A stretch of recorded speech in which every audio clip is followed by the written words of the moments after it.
Isang mapagpalang araw po sa ating lahat. Ako po si Junella Bianca D. Aguilar at ito po ang aking Day 271 Devotion para sa ating 365 Daily Devotion na pinamagatang Ano ang pinagkaiba ng Mormons, Jehovah's Witnesses, INC, Catholic at Protestant.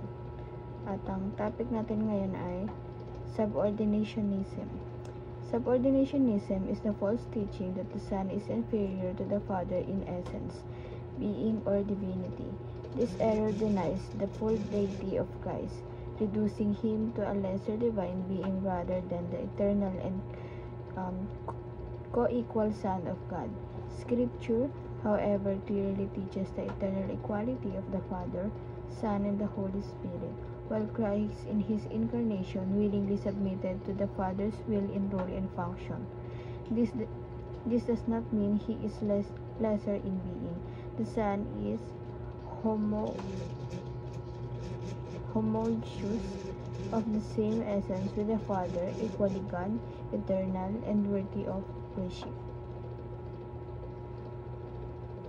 And ito po, yung Jehovah's Witness, naniniwala sila na si Jesus is the highest creature. Yung Iglesia ng Cristo naman po, Jesus is human. Naniniwala sila yung si Jesus ay tao. And yung Mormons naman po, one of the three gods. Ito po parang madami silang tawag ito na sinasamba. And yung Roman Catholic naman po, pati Protestant, same po sila ng paniniwala, which is yung Jesus is God man, yung Trinity. And ang Bible verse pa rin matagpuan sa Hebrews chapter 1 verse 8 to 9. But about the Son, he says, Your throne, O God, will last forever and ever. As scepter of justice will be the scepter of your kingdom. You have loved righteousness and hated wickedness. Therefore God, your God, has set you above your companions by anointing you with the oil of joy. At sa Tagalog naman po, ngunit tungkol naman sa anak ay sinasabi niya, ang iyong trono, O Diyos, ay magpakailanman, at ang sentro ng katuwiran ay siyang sentro ng inyong kaharian. Iniibig mo ang katuwiran at kinaputan ang kasamaan. Kaya't ang Diyos mo, ay binubuhusan ka ng langis ng kagalakang higit pa sa iyong mga kasamaan. At ang teachings natin ngayon, sure ka ba na si Jesus ay Diyos? Number 1 po, biblical writers call Jesus God. Ito po, yung mga writers po ng Bible, which is yung Bible natin ngayon na existent. Ang tawag nila kay God ay Jesus, tawag nila, ayun yung pagkakakilanlan nila. Yun yung pagkaka-describe nila kay Jesus Christ. And number 2 po, God calls Jesus God and Lord. Ito po, si God, tinawag niya ang, di ba siya yung Father, and tinawag niya yung anak niya na God din. And then si Lord, tinawag niya rin na Lord, parang same lang din sila. Di ba, parang tawag dito, hindi sila nagpapataasan kung sino pinakamataas na tungkulin, kundi parehas lang tingin nila sa isa't isa, na ganun sila, same sila na walang mataas, walang mababa, kundi equality na meron sila. And number 3 po, Jesus is the second person of the Trinity. Kasi diba Father, Son, and Holy Spirit. Si Jesus kasi yung Son. Dahil yun yung paniniwala natin na mga Christian, yung Trinity, diba, yun yung paniniwala natin na si Jesus yun.